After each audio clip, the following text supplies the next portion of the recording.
Indonesia kan negara yang kaya akan sumber daya alam, ya. Tuh. Kita lihat di negara seperti Arab Saudi yang juga dia tuh kaya juga akan perminyak-minyakan sumber daya alamnya. Betul. Dan saya pernah dengar di Arab itu kita bebas pajak. Betul. Kenapa di Indonesia tidak menerapkan seperti itu?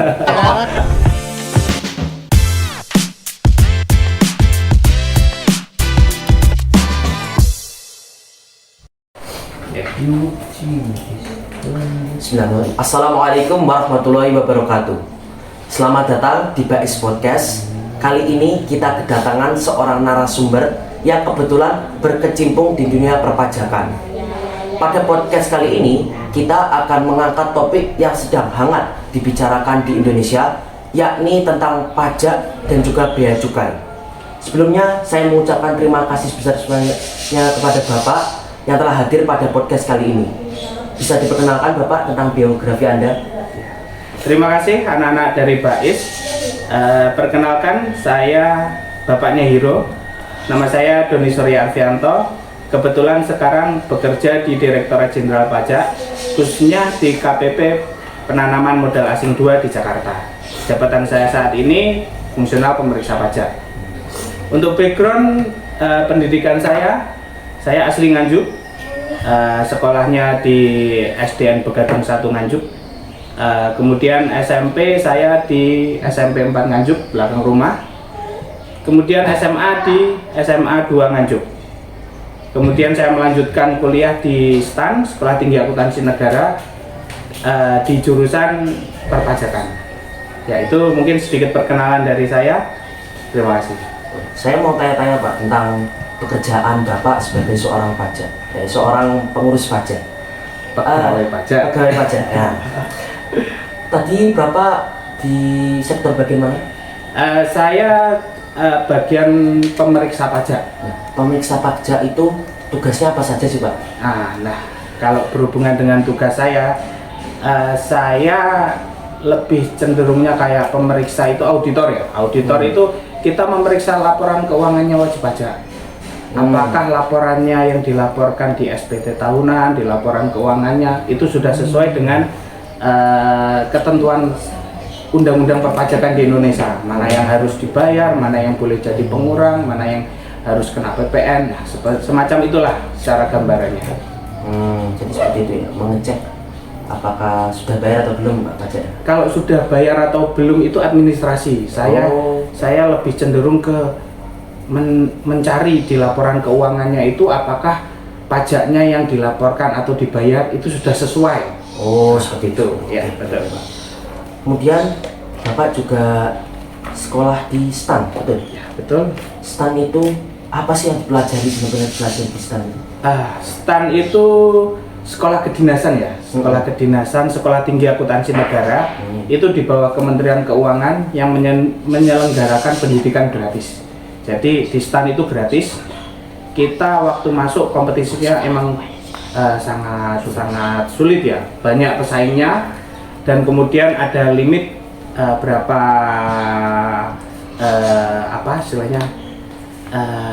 mahasiswa yang bakalan diambil. Soalnya nanti mahasiswa yang diterima itu nanti akan bekerja sesuai dengan apa yang Kementerian Keuangan inginkan. Ada langsung masuk ke kayak saya di pajak, bea cukai, mungkin di anggaran. Nah, itu macam-macam, dan sekarang berkembang, nggak cuma di Kementerian Keuangan. Lulusan STAN itu bisa masuk ke pemerintah daerah sesuai kebutuhan. Jadi lebih fleksibel. Kalau dulu fokus di Kementerian Keuangan. Kayak cabangnya berarti? Kalau cabang sekolahnya itu hanya satu di Jakarta. Kalau di daerah dulu ada Diploma 1, cuma sekarang kayaknya sudah off. Bukan off dalam arti kantornya atau lembaganya tutup, tapi difokuskan ke Jakarta semua. Baik. Coba kita kan saat ini di Indonesia itu sedang viral ya tentang bea cukai, harusnya beli barang dari luar malah pajaknya tuh lebih besar 3 kali lipat dari barang yang kita beli. Sebelum masuk ke inti, saya ingin tanya-tanya dulu seputar pajak. Saya pernah dengar dulu banyak sekali iklan layanan masyarakat yang menggunakan moto orang bijak membayar pajak, Taat pajak. taat pajak. Itu sekarang apakah masih relevan Pak untuk sekarang itu? Bagaimana? Itu moto atau slogan yang digunakan di Direktorat Jenderal Pajak ya, bahwa orang bijak taat pajak. Nah, kita balik ke pengertian kata per kata dulu aja. Saya ambil di sini bijak. Bijak itu kan dalam arti lebih ke arah sikap atau apa sih istilahnya, sikap atau mungkin pemahaman bahwa apa ini yang disebut bijak, apa yang dilakukan, apakah itu bijak atau tidak gitu. Nah, dalam proporsi pajak kita harus sebelumnya itu paham dulu apa itu pajak, baik itu dari arti, manfaat, dan mungkin tujuannya atau fungsinya pajak itu buat apa. Yang satu, pertama kali pajak, kita harus paham juga kan arti pajak itu apa. Pajak itu adalah pungutan atau sumbangan, kontribusi wajib kepada negara yang dipungut sesuai dengan undang-undang. Jadi ada kontribusi wajib, ada yang diatur oleh undang-undang, tapi tidak berdampak langsung kepada masyarakat. Tapi ada penggunaan pajak itu untuk kemakmuran seluruh warga Indonesia gitu. Jadi ketika orang paham bahwa adanya manfaat, pengertian pajak, terus kemudian tujuan diselenggarakannya pajak itu untuk apa, terus kemudian manfaatnya untuk apa, orang baru bisa memaknai bahwa pajak itu sebenarnya penting. Ada kontribusi wajib kepada negara itu penting untuk membiayai penyelenggaraan negara dan digunakan untuk kemakmuran masyarakat. Intinya sih itu. Nah, cuma kalau slogan dalam akhir-akhir kayak ini itu kan iya relevannya mungkin tergerus karena berbagai masalah. Iya, betul. Dan nggak bisa disaklekkan bahwa wah ini apakah nanti bakalan berkembang relevan terus. Saya kira itu masih bisa berkembang, cuma kesadaran pajaknya itu harus tetap diberikan kepada masyarakat sejak dini menurut saya. Tapi sayangnya Pak, sekarang itu orang-orang itu sebenarnya sudah gimana ya, kepercayaan terhadap membayar pajak itu sudah berkurang karena bisa kita lihat sendiri, salah satunya kita bisa ambil contoh menteri-menteri kita malah menggunakan uang-uang pajak itu digunakan untuk kepentingan mereka sendiri. Nah, itu bagaimana? Kalau masalah kepercayaan masyarakat itu memang sangat sulit dijaga karena ya balik lagi, sumbernya pajak kan dari seluruh warga negara Indonesia. Harusnya manfaatnya juga harus diterima oleh seluruh warga negara juga. Nah, tapi terjadilah penyalahgunaan itu untuk kepentingan individu atau pribadi maupun kelompoknya. Nah, itu yang susah kita kendalikan karena di pajak itu kita hanya sifatnya mengumpulkan. Kalau untuk mengeluarkannya itu kan melalui APBN atau anggaran pendapatan dan belanja negara. Di situ sudah ada strukturnya. APBN itu kalau nggak salah saya ambil contoh di 2023 itu APBN postur untuk dari pajak dan bea cukai itu 82%. Jadi sangat tinggi sekali. Bahkan istilahnya paling signifikan lah ya kalau sumbernya dari pajak dan bea cukai 82%. Sedangkan untuk membiayai APBN itu gunanya untuk apa sih? Satu, menyelenggarakan negara. Semua kegiatan negara itu dananya 80% tadi itu dari pajak. Nah, ketika pajaknya turun atau gimana atau goyah lah istilahnya, otomatis kan pembiayaan negaranya juga akan kabut ya, turun juga. Nah, harusnya yang proporsi pajak yang 82% itu harusnya balik lagi ke manfaatnya ke masyarakat. Nah, sudah diatur bagus, skemanya bagus, tapi kan balik lagi orang-orangnya gimana. Itulah sebenarnya tugas dari penegak hukum, memastikan bahwa penggunaan pajak, penggunaan APBN itu sampai dengan penerima yang berhak untuk balik lagi untuk kemakmuran masyarakat. Nah, tadi Bapak menyebutkan pajak itu kan penting ya, wajib dibayar. Iya, kontribusi wajib. Ya, kontribusi wajib. Kita tuh sebagai yang membayar pajak itu bertanya manfaatnya itu buat apa? Manfaatnya itu buat kita tuh apa sih?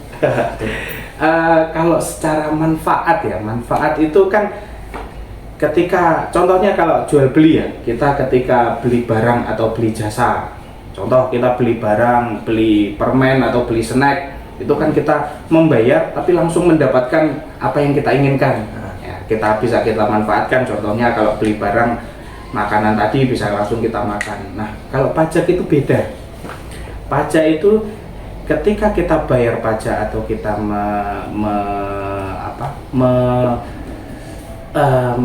membayar pungutan apapun yang nanti berkumpul, maksudnya gini. Kalau pajak kan nanti administrasinya kan ke negara ya. Dalam nama apapun itu, kalau yang mengumpulkan nanti pemerintah harusnya kembalinya ke masyarakat.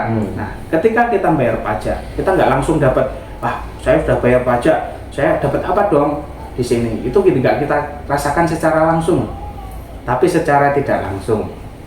Contohnya apa? Nah, satu, ketika masyarakat sudah bayar pajak nih semuanya, terus tiba-tiba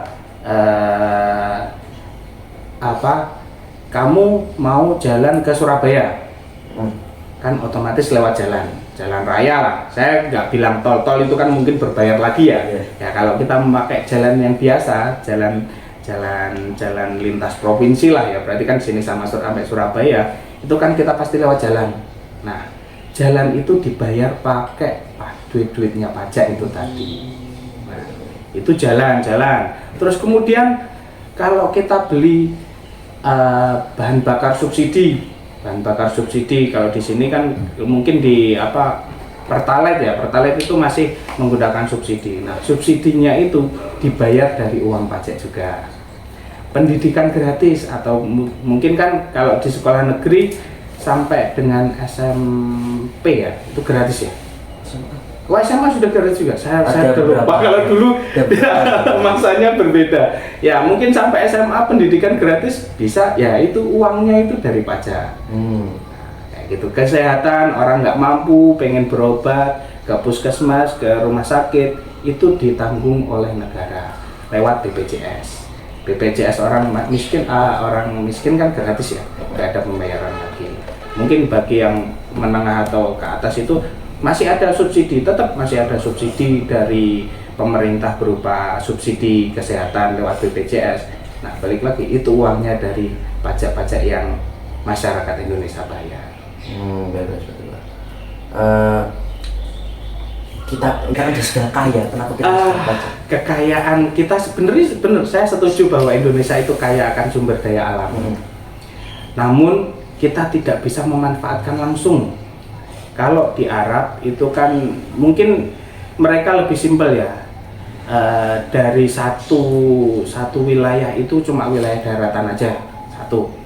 Kan kalau kita ribuan pulau, kita dari Sabang sampai Merauke itu dipisahkan laut dan selat maupun pulau-pulau ada dari kita disebut negara kepulauan atau negara 1000 pulau kan karena ya saking banyak pulau. Pengelolaannya pasti lebih susah daripada kita langsung jadi satu daratan. Karena ya satu transportasi, terus penyebaran penduduk juga masih ada kesenjangan antara di Jawa, di Kalimantan. Nah kayak gitu, faktor-faktor kayak gitu tuh mempersulit untuk gimana cara pengelolaan kekayaan sumber daya alam. Nah, kalau Arab itu lebih ke arah minyak itu emang pasar dunia yang emang harganya pasti seringnya naik dan itu tinggi sekali ya. Menentukan harga yang lainnya. Sedangkan di kita cadangan minyak di Indonesia itu kalau posisi sekarang ya tidak ada pengeboran sumber minyak baru, itu masih defisit. Defisit itu dalam arti ketika kita mau pakai seluruh minyak kita untuk untuk transportasi, baik itu untuk pembangunan, itu masih kurang. Jadi mau nggak mau kita harus impor. Kita jualannya pun kalau jualan minyak itu mungkin minyak mentah yang kita jual sama minyak yang kita beli itu masih kalah dari segi nominal lah. Kita bisa jualnya cuma 1.000 tapi harus beli lagi untuk konsumsi kita 5.000. Nah, itu faktor-faktor kayak gitu itu belum ya, mungkin saya lebih cenderungnya sih belum kita upayakan secara maksimal gimana mengelola sumber daya alam kita. Kayak sekarang kan lagi hits itu nikel kita banyak di Sulawesi, di Morowali sana itu tambang nikel itu banyak, tapi pemanfaatannya baru mentah, belum bisa kita olah sampai barang jadi. Nikel itu kan bahan utama untuk pembuatan baterai mobil. Nah, karena kan baterai yang lagi hits juga baterai. Sekarang sudah EV, electronic vehicle kan, dengan pembentuk utama yang bahan pokok komponen utamanya itu baterai. Kalau kita nanti bisa, mungkin saya harap generasi yang akan datang itu memiliki kemampuan yang lebih dari yang sekarang untuk mengelola sumber daya alam sendiri, sehingga kita bisa meniru jadi Arab. Kita dari kekayaan alam kita bisa mengelola seluruh negara ini. Semoga seperti itu. Kalau sekarang ya sulit, masih sulit, saya rasa masih sulit. Ya. Saya pernah dengar kalau kita membayar pajak, kita ikhlaskan lalu lupakan apa kita bayar. Ya. Konsepnya mirip-mirip sedekah lah itu. Ya, karena kita balik lagi ke yang tadi, kita tidak bakal menerima manfaat secara langsung. Nah, ya mau gimana lagi ya, lebih baik ya konsep itu kita terapkan, kita bayar pajak, kita lupakan. Nah, gitu. Tapi ya kan manfaat pajak kalau yang bisa kita lihat dari tadi, bahkan saya mungkin nanti bisa ditampilkan itu. Kita setiap kali bayar pajak 1 juta, itu manfaatnya kemana aja itu ada infografiknya lah, saya kira kayak gitu. Bisa dimanfaatkan di pendidikan sampai berapa, di kesehatan berapa, di militer gimana. Oh ya, saya lupa tadi menyebutkan militer juga. Kenapa militer juga dibiayai sama pajak ya? Karena itu tugasnya jaga negara. Kalau kita sampai keserang dari luar negeri gara-gara militer kita nggak punya peluru, ya kan nggak lucu juga, bener. Kita dijajah karena nggak ada orang mau bayar pajak untuk militer kita, kayak gitu. Nah, ya saya lebih setuju ya kayak gitu. Kita asumsikan pajak itu sebagai kayak infak, zakat gitu. Ya sekali kita bayar ya kita ikhlaskan. Mungkin manfaatnya nggak secara langsung balik ke kita ya. Semoga penerima manfaat yang sebenarnya itu bisa menikmati manfaat tersebut. Nah, kayak gitu. Jadi banyak sekali manfaat dari pajak, tapi kita nggak sadar. Karena nggak langsung tadi. Tidak berupa seperti hadiah ya. Iya betul, nggak bisa timbal balik secara langsung. Nah, saya juga, ini kita udah mulai masuk ke intinya yang viral nih Pak. Iya. Sebelum Bea Cukai, saya juga pernah nemu, ini juga viral di medsos. Banyak yang hujat dan juga banyak jadi topik pembicaraan. Setiap kita makan atau beli apa-apa, mesti ada pajak PPN. Sekarang pajak 10%. Yang nanti ini yang restoran ya berarti? Yang restoran. Katanya mau dinaikkan 12%. Itu apakah benar atau tidak? Atau masih wacana saja? Ini mungkin ada sedikit miss itu pengertian antara pajak restoran dan PPN. Nah, kalau PPN itu yang mungut pemerintah pusat atau uangnya itu nanti larinya ke pemerintah pusat. Tapi kalau pajak restoran itu yang mengelola pemerintah daerah. Nah, contohnya mungkin melihat di restoran ada tulisannya restoran ini memungut pajak restoran 10% kayak gitu. Nah, itu untuk aturan dan pemanfaatannya itu dikelola oleh pemerintah daerah. Setahu saya ada syarat-syarat untuk restoran, kan pasti pernah lihat juga tuh, ini kok restoran ada mengut 10%, ada yang enggak kayak gitu. Nah, itu ada aturannya, dan sepengetahuan saya itu minimal omsetnya itu 5 juta per bulan. Itu baru dia wajib mengut pajak restoran, dan itu ada mungkin lebih dirinci itu harus berupa rumah makan, omsetnya di atas 5 juta satu bulan. Ketika dia jualan di atas 5 juta, dia diwajibkan untuk mengut pajak restoran gitu. Nah, balik lagi loh, kenapa sih ada yang disuruh bayar mengut pajak restoran 10%, ada yang enggak? Nah, gitu kan. Itu lebih ke arah pajak itu sebenarnya punya fungsi bermacam. Ada anggaran, ada untuk regulasi. Ini salah satu contohnya untuk regulasi. Regulasi itu untuk apa? Untuk melindungi. Melindunginya gimana kok? Mengut pajak kok ada melindungi siapa kayak gitu. Contoh kalau rumah makan yang besar itu mengut 10%, itu kan berarti ada harga yang tambahan yang harus dibayar. Selain bayar harga makanannya, berarti kan harus bayar pajaknya, pajak restoran itu kan. Nah, kalau untuk pedagang-pedagang kecil itu kan ya restoran warung pinggir jalan atau warung tenda kayak gitu kan nggak ada tulisannya bayar pajak restoran 10%. Nah, itu fungsi melindungi itu salah satunya dari situ. Yang gede disuruh bayar pajak lebih atau mengut pajak lebih. Nah, sedangkan yang kecil nggak usah lah. Ya, itu regulasi. Nah, itu balik lagi ke pajak daerah. Tadi kan yang sampean tanyakan pajak PPN. Nah, PPN itu pemungutannya dan diadministrasikan oleh pusat kayak beli barang ada tulisannya PPN langsung 10%. Kalau sekarang tarifnya sudah 11%. Direncanakan ya sekarang mulai April 2020 itu tarifnya sudah 11%. Ketinggalan info.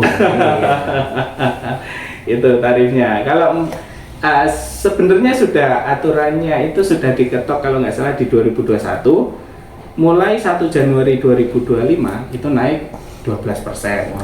Namun ada statement juga dari Menteri Keuangan kita, Bu Sri Mulyani, itu menyatakan bahwa masih bisa dikaji lagi. Jadi kemungkinan bisa mundur atau bisa cancel atau tidak, maksudnya tidak jadi naik lagi gitu. Itu tergantung nanti pembahasan sama DPR. Nah, untuk menentukan pajak naik atau enggak itu kita juga nggak langsung ngomong wah ini pajak harus naik segini enggak. Kita harus melalui undang-undang tadi kan, pengertian pajak tadi kan ya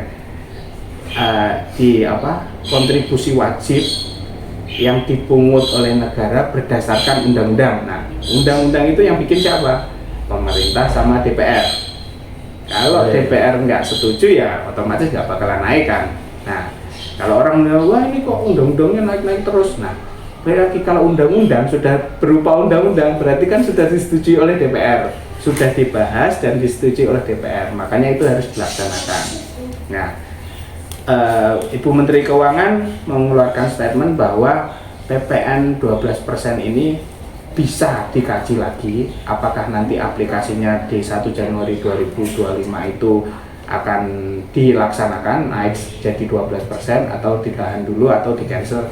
Itu waktu yang bisa jawab, soalnya kan itu petinggi yang ngomong, kita bawahan itu hanya melaksanakan. Ini saatnya kita masuk ke yang topik yang Silakan. mau kita bahas. Beda juga gitu. Banyak yang mengeluh sekarang, terutama banyak sekali orang, mulai dari YouTuber, orang biasa, orang kaya dan sebagainya, beli barang dari luar. Ini kita jangan pajak dulu deh. Beli barang dari luar, tapi itu pas datang tuh ada barang yang nggak lengkap. Tapi kita nggak akan bahas yang itu.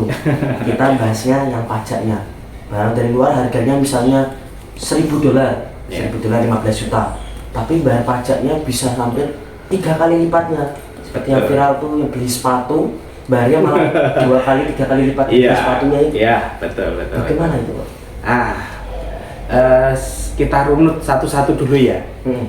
Kenapa beli barang di luar negeri yang mungkin nominalnya lebih murah, tapi ketika dibawa di Indonesia ada pungutan pajak, ada pungutan cukainya yang bikin barangnya itu mungkin pungutannya lebih gede daripada nilai barangnya itu sendiri. Nah, ini salah satu fungsi pajak juga sebenarnya. Ketika kita ngomongkan, ini kan berarti transaksi lintas negara ya, lintas negara. Kalau dalam negara itu mungkin uang yang bakal beredar di masyarakat itu muter. Tapi ketika kita ngomong perpajakan internasional atau transaksi internasional, itu uangnya bakal keluar dari Indonesia. Nah, pajak bea cukai itu instrumen untuk regulasi itu. Gimana cara menekan? Ya mungkin kita nggak membatasi orang pengen beli barang di luar negeri, tapi kita jaga agar produksi atau pemakaian produk dalam negeri itu tidak langsung tergantikan oleh barang-barang yang dari luar negeri itu. Nah, contoh kayak gini, ada barang, anggaplah sepatu ya, sepatu sebenarnya sepatu impor yang mungkin dibawa dari luar negeri itu juga dijual di Indonesia. Itu juga ada yang dijual di Indonesia. Ada sepatu yang berasal dari produksi luar negeri dijual di Indonesia. Ada sepatu produksi dalam negeri diproduksi juga di Indonesia dan dijual di Indonesia. Nah, ada dua barang itu perlakuannya beda. Satu kenapa? Kalau dia produksi di Indonesia kan uangnya yang bikin juga orang Indonesia, karyawan pabrik sepatu di Indonesia, uangnya ya juga beredarnya di lingkungan Indonesia. Terus juga pemakaian bahan baku pun mungkin berasal dari lokal juga di Indonesia. Nah, sedangkan kalau kita beli produk yang impor dari luar negeri, itu kan pekerjanya ya orang luar, ya kan? Bahan bakunya juga orang luar, perusahaannya yang bikin juga orang luar. Itu kan menguntungkan luar semua. Nah, gitu. Kita itu harus membentengi. Jangan kita sudah punya sepatu dalam negeri juga, kenapa harus beli sepatu luar negeri yang mungkin speknya ya 11-12 lah, hampir-hampir sama kan? Ya gitu. Nah, untuk menghindari konsumsi barang-barang dari luar negeri, kita dibatasi oleh regulasinya berupa pajak dan bea cukai. Pajak itu pungutannya apa? Kalau pajak untuk barang impor itu ada PPh impor, pajak penghasilan untuk impor. Ada PPN impornya juga. Kalau cukainya itu apa? Ada cukai masuk, bea masuk gitu. Itu elemen-elemen yang digunakan untuk membentengi konsumsi dari produk luar negeri. Sebenarnya ya nggak apa-apa kalau mau pakai produk luar negeri, nggak apa-apa. Tapi ya tolong, karena penerima manfaatnya tadi yang produksi luar negeri kan penerima manfaatnya juga orang luar semua, produk karyawannya luar ya. Ada kontribusi lagi lah, berupa apa untuk masyarakat, berupa apa pungutan pajak dan cukainya tadi ya, itu fungsi regulasi. Nah, kalau sekarang yang jadi rame di sosial media kan ya itu barangnya emang nggak ada yang diproduksi dari dalam negeri, kayak robot-robot itu robot-robot itu kan nggak diproduksi dalam negeri. Kita mau pengen ya nggak apa-apa, tapi juga kita pengen warga yang beli barang tersebut punya kontribusi juga bagi penerimaan negara, yang kayak tadi bayar pajak sama cukainya yang toh juga nanti digunakan untuk masyarakat ya, karena kan satu ya tadi secara langsung tidak memberi pekerjaan pada warga negara Indonesia kan, pembuatnya kan juga orang luar negeri ya, paling nggak ada sumbangsihnya. Nah, saya umumnya aja ya, saya tidak berdasarkan peraturan langsung saklek kalau bawa barang kayak gini pungutan pajaknya segini, bea masuknya segini enggak. Saya lebih ke arah penjelasan kenapa sih harus ada pungutan yang mungkin nilainya lebih mahal dari barang itu sendiri. Nah, di Indonesia sebenarnya sudah diatur, orang ketika melakukan impor, orang ketika pengen bawa barang dari luar negeri itu sudah ada ketentuannya. Namun beberapa oknum itu mencoba untuk mengakali. Satu lewat dulu paling sering dengar namanya jasa titipan untuk orang bawa barang dari Singapura yang harganya diklaim lebih murah karena dia ada tiap kali berapa. Nah, itu orang memanfaatkan celah-celah itu untuk mengakali biar tidak bayar pajak atau bayar cukainya. Nah, orang mengakali itu kan ya sebenarnya salah. Nah, tapi karena kejadiannya viral seolah-olah negara itu gimana apa-apa dipajakin sebenarnya aturannya sudah ada, cuma karena orang beberapa oknum yang pengen mengakali itu membuat kayak gimana cara nggak bayar pajak sehingga barang yang dibeli lebih murah kayak gitulah gitu. Sebenarnya kalau regulasinya kita ketika mau memasukkan barang ke dalam negeri itu harus ada importirnya berarti kan orang-orang yang berada dari dalam negeri, itu juga punya karyawan orang warga negara Indonesia juga, sehingga ada kontribusi di situ. Pekerjaannya, perusahaannya dari Indonesia, oke lah, ada tarif tertentu yang harus dibayar. Ya tetap lagi ada pajaknya, cuma pajaknya tidak sebesar yang kalau orang ketahuan bahwa dari luar negeri ngakunya, ini cuma hadiah, ini cuma itu, nah ini cuma barang tak pakai, gitu. Ya sebenarnya sudah ada aturannya, cuma orang pengen lebih murah ya, itu kan prinsip ekonomi ya, gimana mendapatkan barang lebih murah lah istilahnya kayak gitu. Walaupun secara pada saat itu orang mikirnya ya saya yang penting saya dapat murah. Secara umumnya, secara global, pemikiran global, ya kamu nguntungin ke luar negeri ya. Mana cinta Indonesiamu di situ ya kan, nggak ada istilahnya, kurang lah kecintaannya terhadap produk-produk Indonesia. Contohnya di Jepang itu ketika mereka negara maju, mereka itu lebih menghargai produk dalam negeri dia sendiri dibandingkan produk luar negerinya. Contoh kayak gini, ketika kamu beli barang di Jepang itu harga lokalnya itu lebih mahal daripada harga ekspor. Jadi harga jualnya kamu dijual di dalam negeri itu lebih mahal daripada kalau ketika dijual ke ekspor. Padahal rata-rata harusnya kan dalam negeri kan murah, nggak ada ongkos transportnya kan. Ya kalau ekspor kan ada transportnya, ada mungkin urusan asuransi, pengiriman dan macam-macam. Nah itu kan bikin harganya harusnya naik. Kalau Jepang dibaliknya. Kenapa mereka berani jual kayak gitu? Karena warga negara Jepang itu sudah paham, sudah kebuka. Oh ini loh pentingnya pajak, ini pentingnya bea cukai, ini pentingnya sumbangan kepada negara untuk kemakmuran negaranya. Itu kalau di Jepang itu udah pajaknya udah tinggi dan mereka nggak ada masalah. Karena sudah paham kayak gitu. Di luar pajak bener-bener. Iya. Sampai 50%.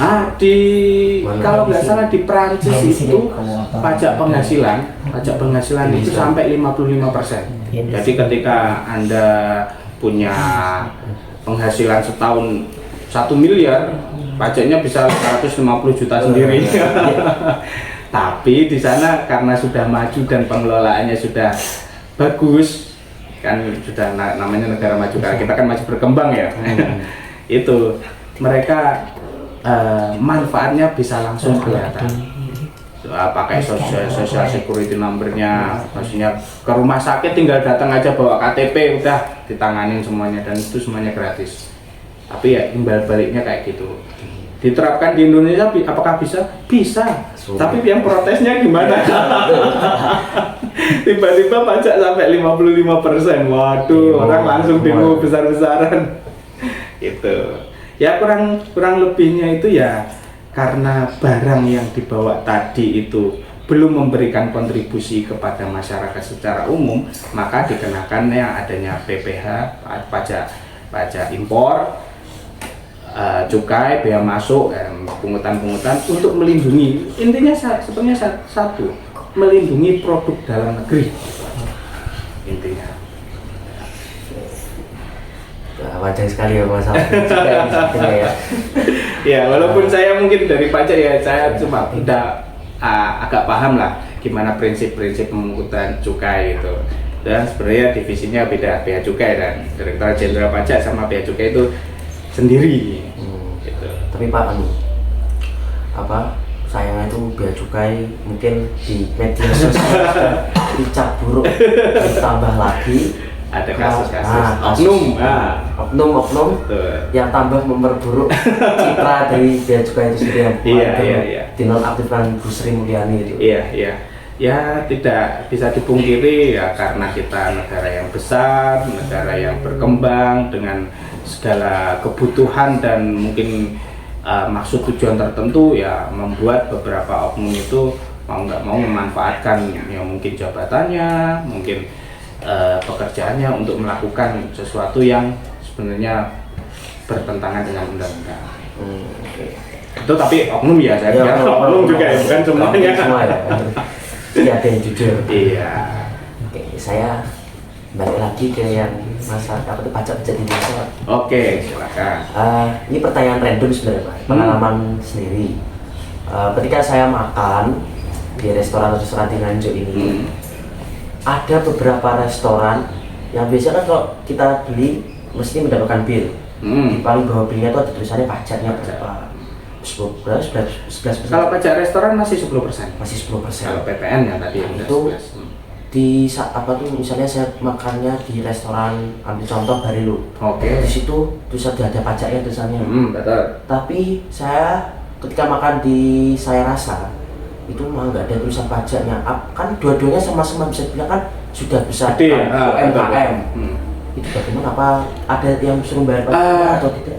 Karena itu tadi kan pajak restoran. Pajak restoran itu pajak daerah, dikelola administrasinya itu dikelola oleh daerah. Di Nganjuk ini berarti masuk ke wilayah Pemkab Nganjuk ya, pemerintah Kabupaten Nganjuk di bagian Dinas Pendapatan Daerah di Sumedang. Nah, ada aturan secara berlaku umum. Berlaku umum itu bahwa syarat-syarat untuk restoran harus memungut pajak restoran itu sudah ada. Salah satunya ya tadi yang saya sudah sempat saya singgung, itu omset 5 juta 1 bulan. Nah, balik lagi, ada syarat-syarat mungkin secara objektif mereka belum memenuhi. Contoh lah, anggaplah ya, contoh yang satunya warung pinggir jalan, yang satunya sudah berbentuk bener-bener restoran, yang satunya cuma online, yang satunya sudah menyediakan tempat duduk di restorannya. Nah, itu mungkin ada pertimbangan yang membuat bahwa Pemkab dinas pendapatan kan ya tadi ya, karena pengelolanya daerah ya, dinas yang berwenang itu membedakan bahwa oh ini sudah wajib mengut pajak restoran, oh yang ini belum karena ada beberapa syarat yang tidak terpenuhi. Nah kayak gitu. Nah balik lagi, kenapa ada syarat-syarat kayak gitu? Pajak itu ya regulasinya tadi melindungi yang kecil. Kalau restorannya sudah gede, dianggapkan kamu mau jualan apa aja pasti laris dan orang mau bayar dengan harga segitu. Contoh di Barilo kan harganya segitu, orang masih tetap bayar. Bandingkan satu porsi mungkin sekitar 30.000, 50.000 biasa bagi mereka.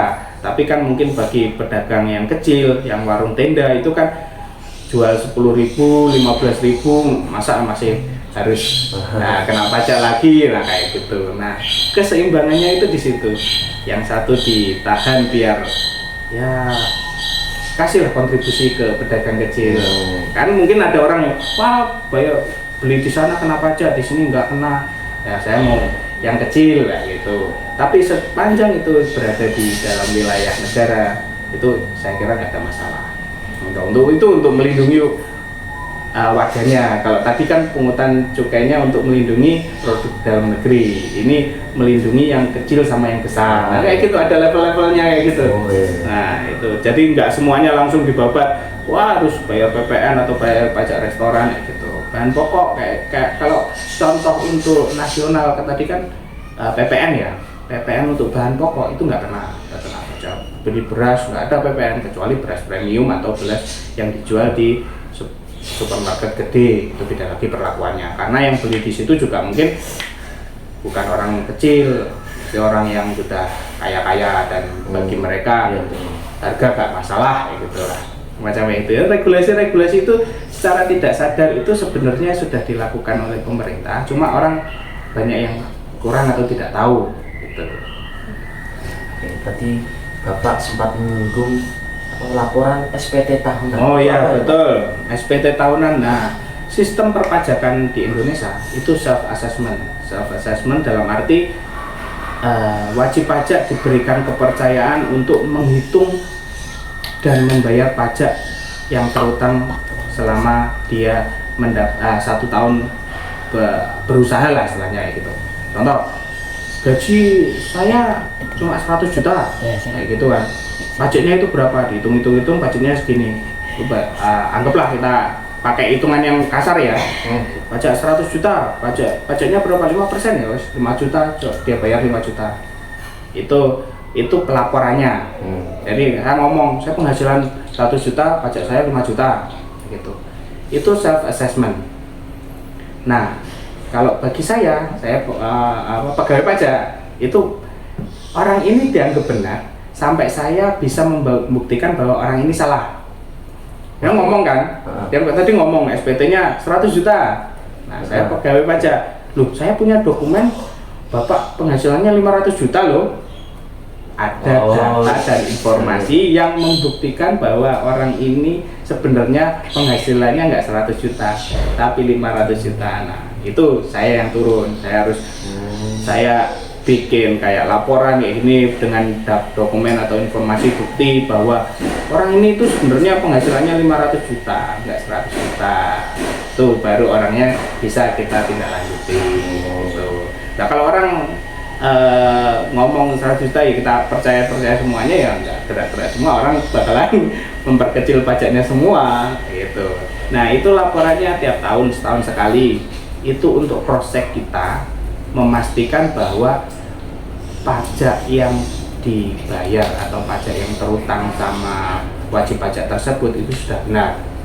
Nah, kalau pegawai gimana loh? Saya pajaknya sudah dipotong sama perusahaan kok suruh lapor lagi. Nah, itu fungsi cross check. Contoh gini, ada Bapak A kerja di perusahaan B, gitu kan? Dia ngomong, pajak saya kayak tadi, saya penghasilan 100 juta, pajak saya sudah dibayar dipotong sama perusahaan 5 juta. Nah, kita cross check ke perusahaannya, bener nggak Pak A dipotong 5 juta, 5 jutanya disetorkan ke negara. Ya, cross checknya gitu. Nah kan, kalau orang nggak lapor, saya malas lapor lah. Nah, kalau Bapak malas lapor, kita nggak tahu Bapak dipotong berapa pajaknya sama perusahaan, pajaknya bener disetorkan ke negara atau enggak sama perusahaannya Bapak. Nah, itu cross checknya di situ. Tapi banyak orang yang ngeluhkan, masa harus saya sudah bayar, masa harus lapor kayak gitu. Nah, secara tidak langsung itu mereka ya mempermudah perusahaan yang mungkin nakal, harusnya bayar motong pajaknya 5 juta tadi, tapi nggak dibayarkan ke negara, ya sama aja bohong kan. Udah ngeklaim, saya sudah dipotong 5 juta, tapi ternyata enggak, pembayarannya nggak sampai negara, itu kan merugikan negara dan merugikan orang itu juga. Ya, harusnya dia sudah merasa kontribusi 5 juta ke negara, tapi karena mungkin ada oknum perusahaan yang nakal, nggak setorin pajaknya. Apakah itu pernah terjadi? Pernah dan sering. Makanya kita dorong untuk warga negara Indonesia itu lapor SPT-nya ya untuk cross check itu tadi. Pak, kalau kita bagaimana kalau wajib pajak kita nggak bayar pajak? Jadi ada kewajiban bayar pajak. Tadi kan kontribusi wajib kepada negara yang diatur oleh undang-undang ya. Nah, ada 2 tipe sanksi atau hukuman, atau mungkin ya lebih ke arah sanksi itu aja. Kita bilang sanksi ketika kita tidak bayar pajak. Satu, ada sanksi administrasi, kedua ada sanksi pidana. Administrasi juga. Sanksi administrasi itu kayak denda administrasi. Saya nggak lapor, saya kena denda. Nah, atau bunga, saya bayar pajak tapi terlambat, ada sanksi administrasinya apa? Kenaikan berupa bunga itu tadi. Nah, kalau pidana gimana? Pidana itu kayak contoh paling gampangnya PPN. Ada toko mengut PPN kan 10%. Harga barangnya 1.000. Kalau sekarang kan 11% ya. Contohnya sekarang aja biar nggak rancu. Ada barang harganya 1.000, PPN-nya kan 110 berarti. 10%-nya dari 1.000, ya kan? Nah, harusnya perusahaan tersebut kan ngambil uangnya 1.000, yang 110 disetor ke negara. Nah, dia ada oknum, wah enak banget negara langsung dapat 10% dari barang ini. Enggak tak story, tak makan sendiri aja ya 110. Nah, itu pidana. Negara sudah memberikan kewajiban atau fasilitas untuk memungut PPN-nya untuk menyetorkan ke negara, tapi dia hanya memungut tapi memanfaatkan secara pribadi. Itu sanksi pidana. Itu kalau di undang-undang sampai 6 tahun kalau salah. Pidana ancaman pidana sampai dengan 6 tahun. Nah, itu kenapa diatur ada sanksi pidana kayak gitu? Ya balik lagi, itu pernah terjadi dan bisa juga terjadi lagi untuk kedepannya. Orang tergiur 10% itu besar. Keuntunganku aja nggak sampai 10%, tapi pungutan ke negara kenapa sampai 10%? Nah kayak gitu. Nah, banyak yang menyalahgunakan dan banyak yang terbukti mengemplangnya itu dari situ. Gitu. Pak. Banyak sekali ya Pak tadi pajak ini masalahnya. Betul. Kalau mungkin bahas pajak seharian juga masih kurang ya.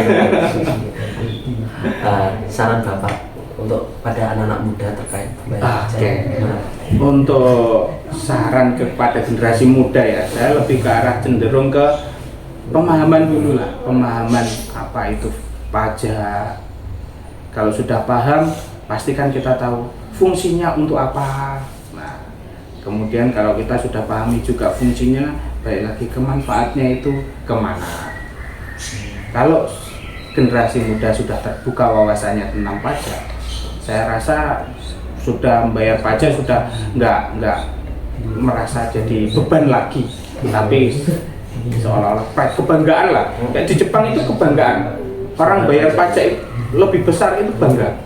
Nah, itulah yang pengen kita tanamkan ke generasi muda sekarang, bahwa ketika dia membayar pajak, mereka bangga atas pembayarannya itu tersebut. Nah, balik lagi, titik lah istilahnya, titik gimana sampai dengan warga negara bangga bayar pajak, itu bisa tercermin dari manfaat yang diterima tadi.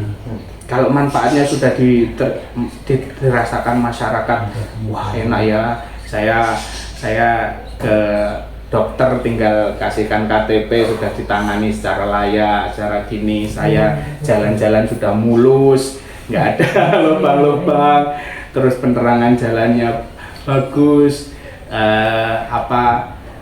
bahan bakar mungkin murah, subsidinya langsung kena ke warga yang membutuhkan, ya, gitu. Mungkin disitulah tercipta orang bangga bayar pajak. Gitu. Kebanggaan itu yang kita pengen kita tanamkan dari kecil ke generasi muda dari kecil, biar konsep atas pajak itu mengena di mereka. Gitu. Kita sudah banyak sekali bahas mungkin terasa sudah di penghujung acara. Satu lagi terakhir, tips dari Bapak bagi orang-orang yang ingin masuk ke dunia perpajakan, mungkin dari teman-teman yang lihat ada yang minat masuk ke dunia perpajakan, apa tipsnya Pak? Ya, kalau dulu kan mungkin hampir sebagian besar pegawai Kementerian Keuangan khususnya ya, nggak cuma di pajak itu dari STAN, Sekolah Tinggi Akuntansi Negara, walaupun mungkin ada rekrutmen dari CPNS, mungkin dari universitas lain, nah itu tapi porsinya masih kecil lah, saya anggap masih kecil. Banyak lulusan dulu yang diambil itu dari STAN, Sekolah Tinggi Akuntansi Negara. Kalau sekarang ya karena tingkat kebutuhan dan pembagian dari lulusan STAN itu nggak ke Kementerian Keuangan semuanya, ya nggak bisa dijadikan patokan ketika saya STAN saya pasti kerja di pajak, saya STAN pasti bekerja di bea cukai, atau saya STAN pasti di Kementerian Keuangan lah khususnya. Tapi ya mengikuti kebutuhan kalau yang sekarang. Nah, kalau mungkin dari kecil itu ya lebih ke arah, saya lebih dukungnya sih ke wira swasta daripada ke pegawai negeri. Karena ya itu, kita membuka lapangan pekerjaan itu lebih bermanfaat bagi banyak orang daripada kita jadikan ASN kita bekerja kita jadi bawahannya negara lah, kita bekerja untuk negara. Tapi ketika wira swasta kan kita bisa cari karyawan, kita bisa bermanfaat lebih lah bagi masyarakat. Nah, kalau untuk spesifik ya, kalau masih ingin menjadi pegawai Kementerian Keuangan ya, karena janjinya yang paling besar ya harus di STAN ya, mungkin belajar, ikhtiar, berdoa. Mungkin yang masuk di STAN itu bukan orang-orang pintar, tapi lebih ke arah orang-orang yang beruntung. Gini, karena ya mungkin pandangan orang ya, kalau saya percaya Tuhan itu Maha Adil. Nah, ketika dulunya mungkin kita berada di istilah ekonomi yang sedengan lah, nggak tinggi-tinggi, kita diberi kesempatan belajar di STAN, sekolahnya gratis, nggak ada pungutan apa-apa, kita ya cuma biaya hidup aja lah yang mungkin kita harus tanggung sendiri. Ketika kita lulus, kita sudah dicarikin pekerjaan sebagai PNS kayak gitu. Nah, mungkin ya berdoa itu, percaya nggak percaya itulah yang lebih tembus lah. Teman saya pinternya kayak apa, peringkat satu SMA, tapi ketika dia di STAN dia malah gagal. Saya yang ya mungkin biasa pas-pasan aja ya, mungkin lebih ke arah beruntungnya itu. Ya percayalah, mungkin Tuhan lebih tahu posisi mana yang dibutuhkan oleh kita, ya kan? Kita mungkin pengennya gini, cuma kalau Tuhan menganggap kita nggak kurang, wah nanti kamu kalau gini, itu kan rahasia Tuhan ya, rahasianya Tuhan atau Allah yang tahu. Ya kita berusaha semaksimal mungkin biar Tuhan yang menentukan, Allah yang menentukan. Itulah kita itu. Iya. Tapi lebih enak wira swasta kayaknya. Wira usaha sendiri kan lebih enak, kita jadi bos. Ya. Kita bisa mengatur jadwal. Kalau ASN atau PNS itu kan kerjanya monoton, Senin sampai Jumat jam segini sampai jam segini, libur Sabtu Minggu ya. Ya, kali-kali PNS ya gitulah. Mungkin lebih enak wira swasta sendiri lah, wira usaha sendiri. Oke. Wah, teman-teman, kita sudah sampai di penghujung acara. Banyak sekali ilmu yang telah diberikan dari Bapak Doni kepada kita mengenai perpajakan. Semoga ilmu yang diberikan dapat bermanfaat bagi saya pribadi dan teman-teman semua. Ingat teman-teman, pajak itu wajib dan bermanfaat bagi kita walaupun kita tidak merasakan benefit tersebut. Terima kasih sebesar-besarnya pada Bapak Doni telah menyempatkan waktunya pada podcast kali ini. Semoga ilmu yang Bapak ini berikan dapat bermanfaat dan jadi amal jariah bagi kita semua. Amin. Terima kasih kepada semuanya. See you in the next podcast. Wassalamualaikum warahmatullahi wabarakatuh.